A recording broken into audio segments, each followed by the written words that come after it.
మన దేశంలో పేదరికం తగ్గుతుందా?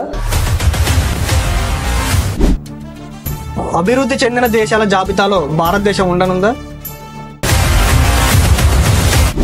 భారతదేశంలో పేదరిక నిర్మూలన సాధ్యమేనా? ప్రపంచ బ్యాంక్ అవుననే సమాధానం ఇస్తున్నాయి.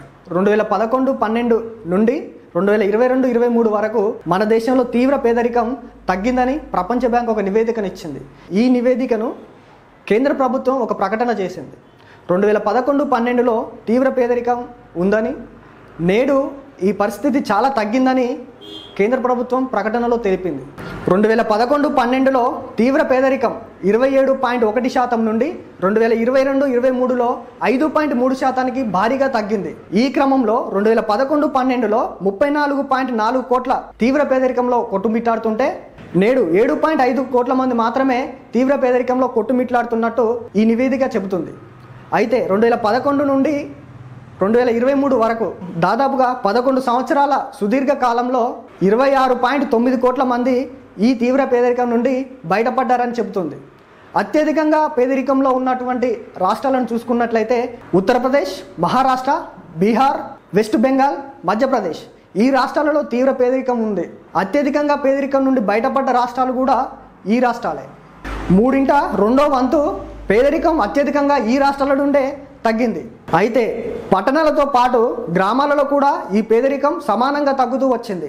పట్టణాలలో 2011-12లో 10.7% పేదరికం ఉంటే 2022-23లో 1.1%కి తగ్గింది. అదే గ్రామాలలో చూసుకున్నట్లయితే 2011-12లో 18.4% పేదరికం ఉంటే 2022-23లో 2.8%కి తగ్గింది. అయితే ఈ గణాంకాలను 2021 మార్గం ప్రకారం రోజుకు $3 ఖర్చు చేసే సామర్థ్యం అనే అంతర్జాతీయ రేఖ ఆధారంగా ప్రపంచ బ్యాంకు దీనిని ప్రకటించింది. 2011 పేదరిక రేఖ ఆధారంగా రోజుకు $2.15 ఖర్చు పెట్టే విషయంలో 16.2%గా పేదరికం ఉండేది. కానీ 2017లో ఇది 2.3%కి తగ్గింది.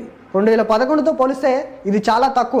తాజా గణాంకాల ప్రకారం 2011లో $2.15 ఖర్చు పెట్టే విషయంలో 20.5 కోట్ల మంది పేదలు ఉండేవారు. 2022లో ఈ సంఖ్య 3.35, 2017లో ఈ సంఖ్య 3.35 కోట్లకు తగ్గింది.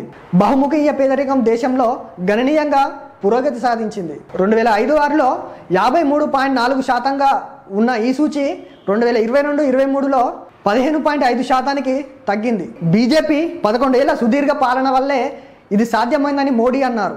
గ్రామీణ ప్రాంతాల్లో మౌలిక సదుపాయాలు కల్పించడం వల్లే 25 కోట్ల మంది పేదరికం నుండి బయటపడ్డారని ప్రధాని చెప్పుకొచ్చారు. అయితే భారతదేశంలో పూర్తి స్థాయి పేదరిక నిర్మూలన జరిగిందా అనే విషయాలను మరో వీడియోలో తెలుసుకుందాం.